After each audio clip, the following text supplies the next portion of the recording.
दोस्तों, अगर आपने अजय देवगन स्टारर दृश्यम मूवी देखी होगी तो उसमें आपने देखा होगा कि अजय देवगन के कैरेक्टर को एक मिडिल क्लास फैमिली का आदमी बताया गया है, जिसके घर में, जिसके खुद के कंपाउंड में एक अनफॉर्चुनेट इंसिडेंट हो जाता है।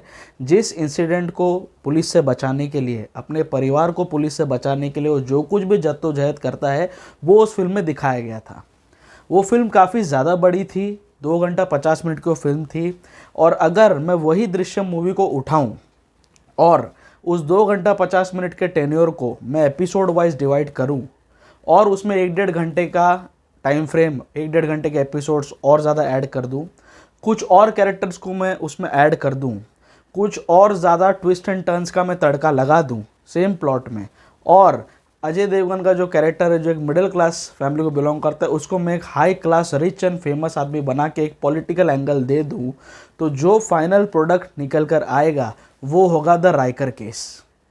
सो hello folks, welcome to my channel review rowdy. I am your host and दोस्त कुशल नारसरिया। दोस्तों, आज मैं रिव्यू करने वाला हूं the Raikar case web series का। ये वेब सीरीज़ है वूट ओरिजिनल्स की। वूट जो वीडियो स्ट्रीमिंग ऐप है, नेटफ्लिक्स का कंपेटिटर है, उस पर ये वेब सीरीज़ रिलीज़ हुई है। इस सीरीज़ का ये सीज़न 1 है, जिसके कुछ 7 एपिसोड्स हैं। हर एक एपिसोड 30 to 35 मिनट्स का है। तो अगर आप इसे देखने का डिसीजन लेते हैं तो आपका 3.5 से 3.25 घंटे का इसमें टाइम इन्वेस्टमेंट है। ये वेब सीरीज़ में मुख्य किरदार में हैं अतुल कुलकर्णी, अश्विनी भावे, पारुल गुलाटी और एक ललित प्रभाकर हैं, और एक और जो भी एक्टर्स हैं इसमें, जितने भी कलाकार हैं, थोड़े लेसर नोन एक्टर्स हैं, थोड़े टीवी में काम करते हैं, थोड़ी टीवी टेलीविज़न सीरीज़ में आपने इनको देखा होगा, बट मोर और लेस जो मेन कैरेक्टर्स हैं वो अतुल कुलकर्णी, अश्विनी भावे, जो ये लोग काफ़ी सीजन्ड कलाकार हैं। ये लोग ने स्टेज में भी काम किया है और ये लोग ने कई सारी मूवीज़ में भी काम किया है। अच्छे खासे एंसेंबल है इनके पास। लेकिन इस फिल्म की स्टोरी ऐसी है, मतलब कि इसमें एक नाइक राइकर फैमिली दिखाई गई है, जो गोवा के काफ़ी ज़्यादा इन्फ्लुएंशियल और बड़े लोगों में गिने जाते हैं। इसके मुखिया हैं अतुल कुलकर्णी, जिनका खुद का काजू का बिजनेस है, काजू की फैक्ट्री है, लेकिन वो he is on the verge of getting a Rajya Sabha ticket in the upcoming elections. तो वहाँ पे काफ़ी पॉलिटिकली कनेक्टेड फैमिली है ये। एक दिन अनफॉर्चुनेटली इस फैमिली का सबसे यंगेस्ट मेंबर तरुण नाइक राइकर, जिसका नाम होता है, वो 16 साल का लड़का है, उसका मर्डर हो जाता है। अब ये मर्डर है या उसने सुसाइड किया, बिकॉज उसकी जो डेथ होती है वो एक क्लिफ से गिरकर होती है। ये ट्रेलर में भी दिखाया है इस सीरीज़ के। तो ये इन्वेस्टिगेशन आगे बढ़ती है। इसमें ये इन्वेस्टिगेशन जाती है नील भोपालम के पास, जो इसमें एक एसपी बने हैं। वो उसको थोड़ी बातें अजीब लगती हैं, थोड़ा परिवार का जो बोलते हैं ना व्यवहार होता है वो थोड़ा उसका अजीब लगता है, उसको खटक जाती कुछ चीज़ें, जिस वजह से वो इसे अपना एक मिशन बना लेते हैं कि जब तक ये केस सॉल्व नहीं कर लेगा वो शांति से बैठेगा नहीं, वो इस केस को क्लोज नहीं करेगा। काफ़ी सारी परतें खुलती है, अलग अलग कैरेक्टर्स इसमें जुड़ते जाते हैं। बार बार नैरेटिव किसी ना किसी कैरेक्टर पर शक की नज़र से देखता है। सो एज एन ऑडियंस आप ये बात के लिए अश्योर्ड रहो कि जितने कलाकार आप देखेंगे इस वेब सीरीज़ में, हर एक पे ऐसा कुछ एंगल दिखाया जाएगा जिससे आपको उस कलाकार पे शक होगा कि शायद इसी ने तरुण का मर्डर किया हो, या अगर मर्डर ये नहीं भी है तो तरुण ने सुसाइड किया तो क्यों किया।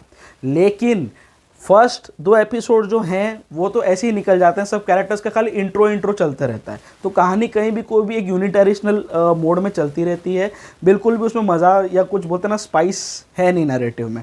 तो स्टार्टिंग के 2 एपिसोड तो भैया आपको ऐसे ही बर्दाश्त करने होंगे। समझ लो कौन कैरेक्टर कैसा है, किसका नेचर कैसा है, कौन कौन से कैरेक्टर शक की निगाह में हो सकते हैं। कहानी पकड़ती है, कहानी इंटरेस्टिंग बनती है 3rd एपिसोड से, जहाँ पे कहानी के कुछ नैरेटिव के परतें खुलती जाती हैं। अलग अलग कैरेक्टर के पास्ट में डेल्व करने की कोशिश की जाती है, जहाँ से कई सारी शॉकिंग चीज़ें बाहर निकल कर आती हैं। फिर से रायता फैल जाता है 4th और 5th एपिसोड में, आपको झेलना पड़ जाते हैं 2 एपिसोड्स। लेकिन दोस्तों आप प्लीज़ पेशेंस के साथ देखना, बिकॉज 6th एपिसोड और लास्ट में जाके 7th episode is very much engaging, is very impressive. तो ओवरऑल इस सीरीज़ के काफ़ी सारे हाई पॉइंट्स हैं और लो पॉइंट्स हैं इक्वल शेयर में। अनफॉर्चुनेटली लो पॉइंट्स थोड़े से ज़्यादा हो गए, क्योंकि इसका जो डायरेक्टर है उससे मुझे शिकायत है।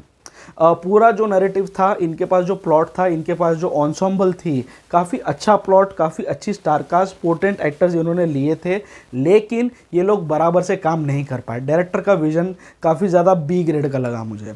जो ट्रीटमेंट था, जो ज़बरदस्ती के बोलते हैं ना बैकग्राउंड स्कोर डालने की कोशिश की गई, और छोटी सी चीज़ को बड़ा दिखाकर अचानक से camera zoom in zoom out हो रहा है, तो ये जो चीज़ें जो ग्रेड बी की फिल्मों में होती हैं वो इसमें की गई, जो एक नॉवेल्टी वाला कॉन्सेप्ट इसको नहीं दे पाती।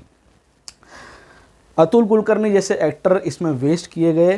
डायरेक्टर को समझा ही नहीं कि इसके साथ मैं करूँ क्या। उनके पास काफ़ी ज़्यादा पोटेंशियल है, काफ़ी अच्छे एक्टर है वो, लेकिन डायरेक्टर गलत निकले, या तो गलत चॉइस थे वो, पता नहीं सीज़न 2 में शायद उनका और भी ज़्यादा ग्राफ होगा कैरेक्टर का, बट सीज़न 1 में तो उनको पूरी तरह से वेस्ट कर दिया गया। अश्विनी भावे जी का काम बहुत अच्छा है, पारुल गुलाटी ने बहुत इंप्रेस किया अपने काम से। इताशा नाइक रायकर का वो रोल कर रही है, जो घर की बेटी है, अतुल कुलकर्णी की बेटी है, और उसको भी कई सारी चीज़ें खटकती हैं, तो वो पुलिस वालों की मदद करने में जुट जाती है। नील भूपालम ने अपनी करियर की सबसे बेस्ट परफॉर्मेंस दी। ज़्यादा बड़ा करियर है नहीं उसका, लेकिन तो भी NH10 के बाद नील भूपालम की सबसे अच्छी और इम्प्रेसिव परफॉर्मेंस कहूँगा मैं। काफ़ी ज़्यादा मीटी रोल मिला है उसको। जो सुप्रिटेंडेंट ऑफ पुलिस बनता है वो पूरी तरह से वो एब्जॉर्ब कर लिया उस कैरेक्टर को, और बहुत अच्छी और बहुत उम्दा परफॉर्मेंस दी नील भूपालम ने। बाकी जो आदमी मरता है, जो सबसे यंगेस्ट कैरेक्टर होता है, जिसने तरुण नाइक रायकर, जो 16 साल का लड़का है, वो जो मरता है, वो आदमी राहुल रॉय का सस्ता वर्जन लगता है। उसका हाव भाव, उसकी शक्ल, उसके बोलने का तरीका, मतलब राहुल रॉय वैसे ही सस्ता वर्जन है। शायद कई लोगों को पता भी नहीं होगा, था एक एक्टर आशिक का जो फर्स्ट पार्ट था उसमें वो एक्टर था। तो राहुल रॉय का सस्ता वर्जन एक तो लगता है, उसमें भी साला उसके डायलॉग डिलीवरी भी ऐसी है। मैं तो लगता हूँ कि अगर ये नहीं भी मरता सीरीज़ में तो शायद मैं ही मार देता अगर मुझे कहीं मिलता तो। इतनी पथेटिक डायलॉग डिलीवरी है, सबसे बकवास परफॉर्मेंस उसी लड़के की है। अच्छा उसको मार दिया इसमें। सो बाकी के जितने कलाकार हैं अच्छी परफॉर्मेंस दी है। कई लोग आए और चले भी गए, और मतलब कई सारे एक्टर्स, क्योंकि डायरेक्टर ही बी ग्रेड का लगा मुझे, इसलिए एक्टर्स को बराबर काम करवा नहीं पाया। बाकी सीरीज़ वाकई में वॉचेबल है। लास्ट का जो एपिसोड है, आधी घंटे का 33 मिनट्स का एपिसोड है, उसमें भी जो लास्ट के 17-18 मिनट्स का जो रन टाइम है, मेरा लिटरली मुंह खुला रह गया, मेरी आंखें बड़ी की बड़ी रह गई। काफ़ी ज़्यादा twist and turns last 17 minute में फेंके गए हैं, जो आप एब्जॉर्ब करते करते करते करते आपको लगेगा नहीं यार बॉस, मैं कुछ देख रहा हूँ, अच्छी चीज़ देख रहा हूँ। राइट, लास्ट के 17 मिनट्स बहुत ज़्यादा एंगेजिंग है। मे बी इसी वजह से इसको IMDb पे लोगों ने 8.5 तक की रेटिंग दे दी। मेरे हिसाब से 7.2 7.5 तक ठीक था। 8.5 बहुत ज़्यादा रेटिंग लगी मुझे, बट कई लोग, मुझे लगा कि जो बोलते हैं ना, इसमें कुछ किस सीन्स लिए गए हैं, और इताशा नाइक रायकर और पुलिस वाले के बीच में एक बहुत ही गर्मा गर्म सेंशुअल सेक्स सीन है, तो इस वजह से शायद रेटिंग्स बढ़ गई होंगी। बट 8.5 देने लायक ये सीरीज़ थी नहीं, लेकिन मैं ये भी नहीं कह रहा हूँ कि ये सीरीज़ वॉचेबल नहीं है। So my overall rowdy rating for the Raikar case, जो वुड ओरिजिनल वेब सीरीज़ है, विल बी 3.5 आउट ऑफ 5। मैं चाहता था इसे 4 4.5 स्टार की रेटिंग दूँ, लेकिन डायरेक्टर ने काम बिगाड़ दिया। यही प्लॉट किसी दूसरे डायरेक्टर को दिया जाता, और इसमें से 2 एपिसोड आराम से कम किए जा सकते थे। बहुत ज़्यादा बोलते हैं ना, रायता फैलाया गया, ज़बरदस्ती ऑडियंस को कंफ्यूज करने की कोशिश की गई है। लेकिन अगर ऐसा एफर्ट नहीं लिया होता और एक बहुत ही सटल थ्रिलर बनाने की कोशिश की गई होती, एक अच्छा डायरेक्टर ने कोई चीज़ ये चीज़ बनाई होती, तो डेफिनेटली इसकी रेटिंग मेरी और ज़्यादा बढ़ सकती थी। बट ये इट्स वेरी मच वॉचेबल। मैं इसको 3.5 आउट ऑफ 5 देता हूँ।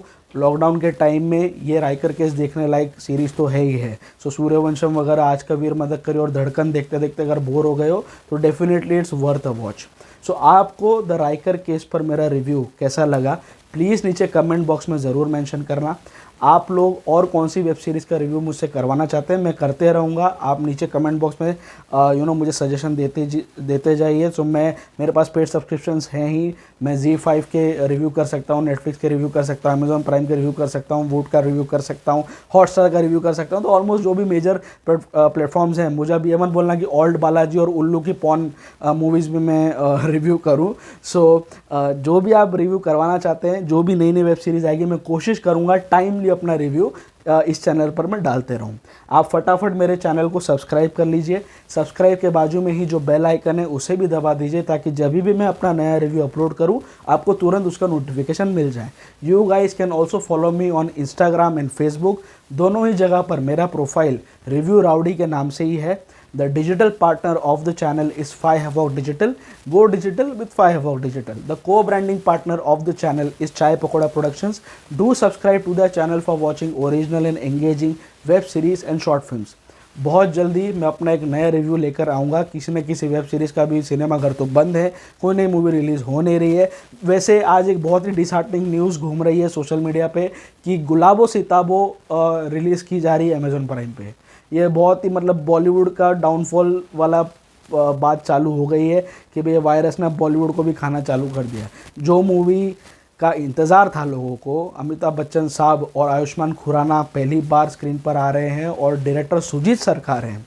तो ये जो ट्रायो है, जो डेडली ट्रायो है, ये पिक्चर मैं चाहता था कि थिएटर में रिलीज़ हो, बट पता नहीं सुजीत सरकार ने क्यों डिसाइड किया कि अमेज़ॉन प्राइम पे इसको रिलीज़ करना चाहिए। तो ये एक डाउनफॉल का बोलते ना एक नज़रिया दे रहा है बॉलीवुड में कि पता नहीं ये कब तक वायरस रुकेगा, कब तक ख़त्म होगा। चलो लॉकडाउन ये ख़त्म हो भी गया तो भी कई सारी बड़ी रिलीजेस बची हुई हैं, इंक्लूडिंग सूर्यवंशी। तो उन लोग में भी आपस में टक्कर रहेगी, लड़ाई रहेगी कि स्क्रीन्स लेने के लिए, और ये और पिक्चरें खसकती जाएंगी। बट क्या करें, जो है वो है। सो गुलाबो सीताबो जैसे रिलीज़ होगी मैं उसका भी रिव्यू करूँगा। सो मेरे साथ कनेक्टेड रहिए, मेरे साथ जुड़े रहिए। स्टे ट्यून्ड, स्टे फिल्मी एंड स्टे राउडी।